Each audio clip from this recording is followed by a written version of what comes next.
Welcome back to the third section of the sixth module. And in this section, we will learn about the different kind of complex geometries that we can produce through 3D printing. So, before going further, the first thing that I would like to talk to you about lattice structures. Now, lattice structures, I hope you are aware about lattice structures because it is used in the conventional industry as well. But before 3D printing, manufacturing lattice structures used to be a very clumsy task or a very hectic task. Whereas with 3D printing, we can easily manufacture lattice structures with high degree of complexity, as you can see on your image.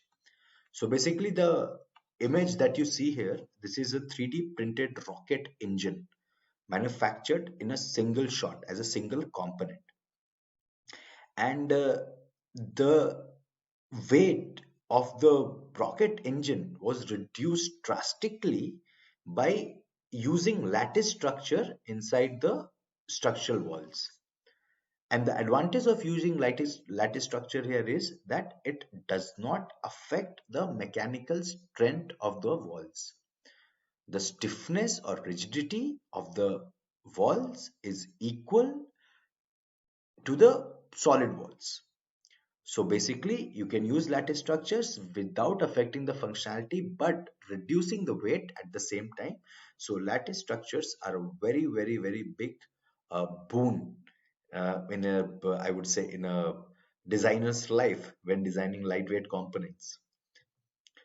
So a bit more about lattice structures. So what you see on your screen is a gyroid lattice structure.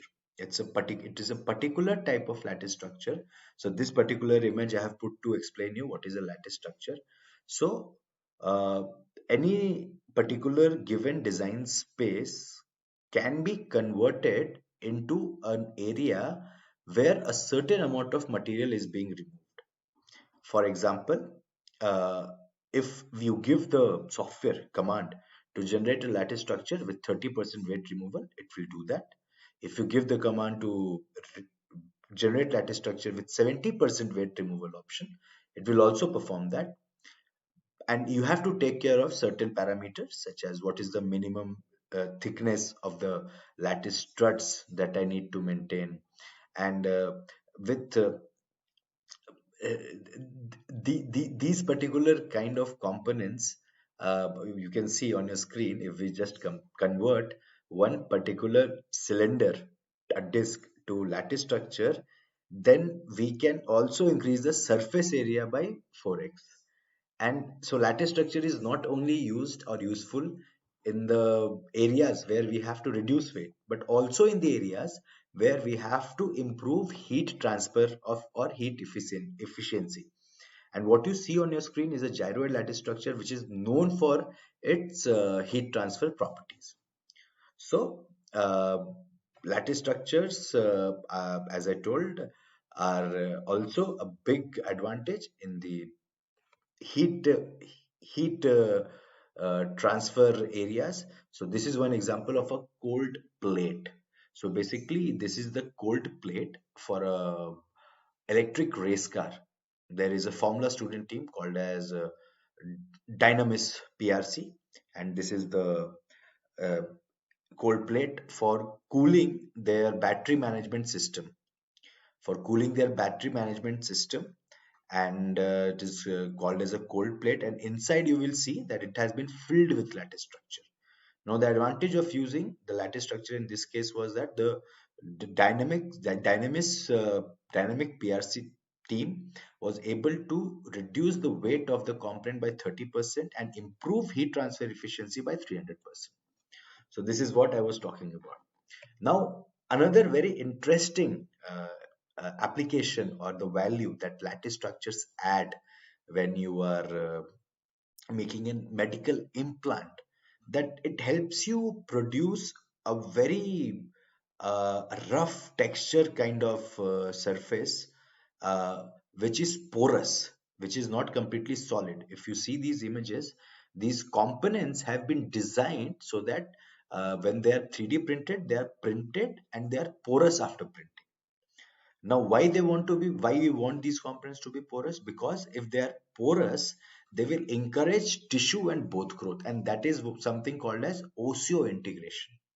So naturally, while we are making implants, considering a block implant at certain areas is a much less preferred option uh, compared to lattice structures. So lattice structures, three benefits till now we have seen: lightweighting, improved heat dissipation, and the third one, this is osseo integration, which is used in medical. Now another example, all you see there are multiple examples here. One is on the left hand side of your screen. You have your shoe soles which are being 3D printed nowadays. And the advantage of these shoe soles being 3D printed is that they absorb energy better than the conventional soles, and their life is also much longer as compared to the conventional soles. And then you have these impact resistance, shock resistance helmets, where lattice structures has been used in the inside layers for the same purpose of shock absorption. So lattice structures have multiple advantages, as you can see in the left bottom side, right bottom side here. This is again a lattice structure, a particular lattice structures which has been designed for 3D printing to be used uh, in a heat transfer application. These areas, some of these uh, areas will be used for one particular cold fluid flow, and this will be used for hot fluid flow, and through these thin walls manufactured through 3D printing, the heat transfer would be taking place. And the area that has been increased in this particular instance because of additive manufacturing and this redesigning of component for AM is tremendously high. Then we have something called as internal cooling channels when it comes to high design complexity. So here you can see there are a number of these fuel injectors. These fuel injectors have been multiple fuel injectors have been combined on a single plate. Earlier, all these fuel injectors were being manufactured individually and then welded together on a plate. But now they have been produced in a single shot, and each of them are having very minute cooling channels. Not cooling channels, these channels are for the spray of fuel into the Ariane engine. Ariane 6 is the launcher by NASA.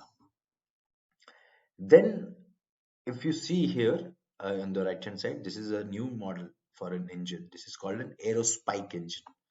And in this, if you can see, there are multiple cooling channels. So this is called as regenerative cooling. When the engine is working, it generates very high temperature for combustion, and the material should not oxidize. So at that time, the fuel itself is passing through the structural steels using these internal cooling channels and then cooling down the engine. This is called as regenerative cooling. So before 3D printing, these cooling channels had to be made in the form of tubes which were welded to the particular engine structure. But now these are integrated in the structural walls of the engine. That is why they are called as generative cooling.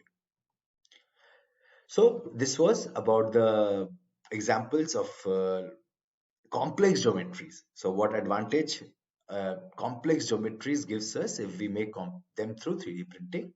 And in the next modules, we will talk about, in the next section of the same module, we will talk about further value addition techniques.